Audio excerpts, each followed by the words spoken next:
സ്കൂളിൻ്റെ ഈ ഗ്രൗണ്ടിലൂടെയുള്ള ഈ പിന്നെ 3 ഫേസ് ലൈൻ ഇവിടുന്ന് മാറ്റുക എന്നുള്ളത് തന്നെയാണ് ഏറ്റവും പ്രധാനപ്പെട്ട തീരുമാനം. അത് മാറ്റാൻ വേണ്ടിയിട്ട് ഇന്ന് തന്നെ റിക്വസ്റ്റ് മാനേജ്മെൻറ്റ് KSEBക്ക് നൽകി. അതിൻ്റെ അടിസ്ഥാനത്തിൽ ഈ ലൈനിൽ നിന്ന് കൊടുത്തിട്ടുള്ള കണക്ഷൻ 3 ഫേസ് ഗേൾസ് സ്കൂളിന് കൊടുത്തിട്ടുള്ള കണക്ഷൻ മുൻവശത്ത് കൂടിയുള്ള കെട്ടിടത്തിലൂടെ അവിടെ കൊടുക്കുവാനും ഇത് മാറ്റുന്നതിൻ്റെ ഭാഗമായിട്ടുണ്ടാകുന്ന ആ ഒരു വീട്ടുകാർക്ക് മാത്രമേ ഈ ഒരു നിലവിലുള്ളൂ. അതിന് ആ പോസ്റ്റ് മാറ്റി അവർക്കൊരു പോസ്റ്റ് പിന്നെ അനുവദിക്കേണ്ടതുണ്ട്. അതിനാവശ്യമായ ചെലവ് സ്കൂൾ മാനേജ്മെൻറ്റ് വഹിക്കേണ്ടതാണ്. അതോടൊപ്പം പിന്നെ ആ വീട്ടിലേക്ക് ലൈൻ വലിക്കുന്നതിനാവശ്യമായ മരങ്ങൾ മുറിച്ചു മാറ്റണം. അതിനാവശ്യമായ കാര്യങ്ങൾ ബഹുമാനപ്പെട്ട പഞ്ചായത്ത് പ്രസിഡന്റ് സംബന്ധിച്ചതിൻ്റെ അടിസ്ഥാനത്തിൽ പഞ്ചായത്ത് ആ കാര്യങ്ങൾ നിർവഹിക്കും എന്നതാണ് അറിയിച്ചിട്ടുള്ളത്.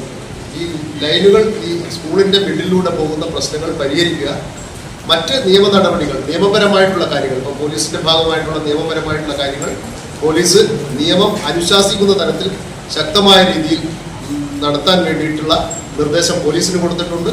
അനധികൃതമായ കെട്ടിടങ്ങൾ വല്ലതും ഉണ്ടെങ്കിൽ അതിനെതിരെ നടപടി സ്വീകരിക്കുന്നതിനാവശ്യമായ നിർദ്ദേശം പഞ്ചായത്തിനും കൊടുത്തിട്ടുണ്ട്.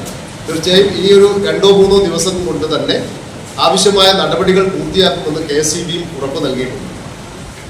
സ്കൂൾ തുറക്കുന്നതോടുകൂടെ ഈ 3 ഫേസ് ലൈൻ ഇതുവഴി പോകുന്നത് ഇല്ലാതാവുന്ന ഒരു അന്തരീക്ഷമാണ് ഞങ്ങളിപ്പോൾ ഇവിടെ എടുത്ത തീരുമാനത്തിലൂടെ നിങ്ങളെ അറിയിക്കുന്നത്.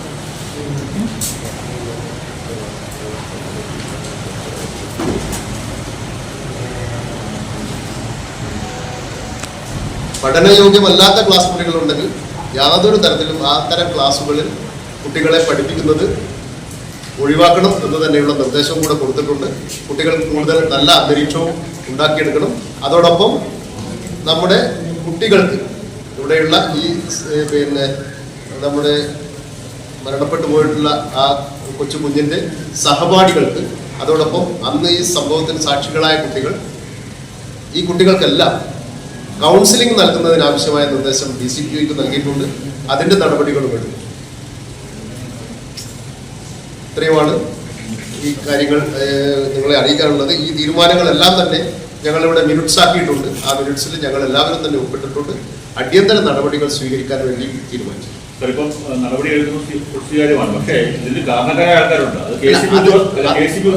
തീർച്ചയായും ആ നിയമപരമായ നടപടികൾ ഇതോടൊപ്പം തന്നെ തുടരും. അതിലൊരു വിട്ടുവീഴ്ചയും ഉണ്ടാവില്ല. നിലവിൽ കുട്ടികൾക്ക് പഠിക്കാൻ സ്കൂളിലേക്ക് വരുമ്പോൾ നല്ല അന്തരീക്ഷം ഉണ്ടാവുക, ഈ ലൈൻ പോകുന്നുണ്ട് എന്നുള്ള ഭയം അവരിൽ നിന്ന് ഒഴിവാക്കണം. അതിനുള്ള അടിയന്തര ഇടപെടലാണ് ഞങ്ങളിപ്പോഴും നടത്തിയിട്ടുള്ളത്. അതിൻ്റെ ഭാഗമായ നടപടികൾ ചെയ്യും. മറ്റ് നിയമപരമായ നടപടികളെല്ലാം അത് അതുപോലെ തന്നെ ആരൊക്കെയാണോ ഉത്തരവാദികൾ അവർക്കെതിരായിട്ടുള്ള നടപടികൾ, പോലീസിൻ്റെ നിയമപരമായ നടപടികൾ, ഇതെല്ലാം കൃത്യമായ രൂപത്തിൽ മുന്നോട്ട് കൊടുക്കും. തീർച്ചയായും അതങ്ങനെ തന്നെയേ നടക്കുള്ളൂ. അങ്ങനെയല്ലാതെ നടക്കാൻ പറ്റില്ലല്ലോ.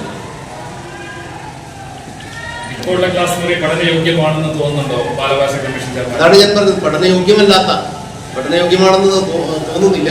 പഠനയോഗ്യമല്ലാത്ത ക്ലാസ് മുറികൾ ഒഴിവാക്കണമെന്നുള്ള നിർദ്ദേശവും കൊടുത്തിട്ടുണ്ട്. എല്ലാ കെട്ടിടവും ഏത് നമ്മുടെ തൊട്ടടുത്ത് ബിൽഡിംഗ് ഉണ്ട്.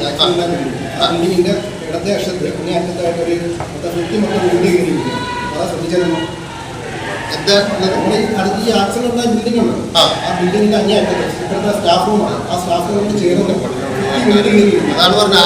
അത്തരം ക്ലാസ് മുറികൾ തീർച്ചയായും ഒഴിവാക്കപ്പെടേണ്ടത് തന്നെയാണ്. അവിടെ ക്ലാസ് നടത്താൻ വേണ്ടി പാടില്ല.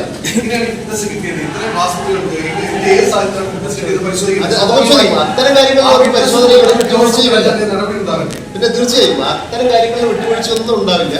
അത് കമ്മീഷൻ തലത്തിൽ ആരൊക്കെ വീഴ്ച വരുത്തിയിട്ടുണ്ടെന്നുള്ള പരിശോധന കമ്മീഷൻ കൃത്യമായിട്ട് നടത്തും.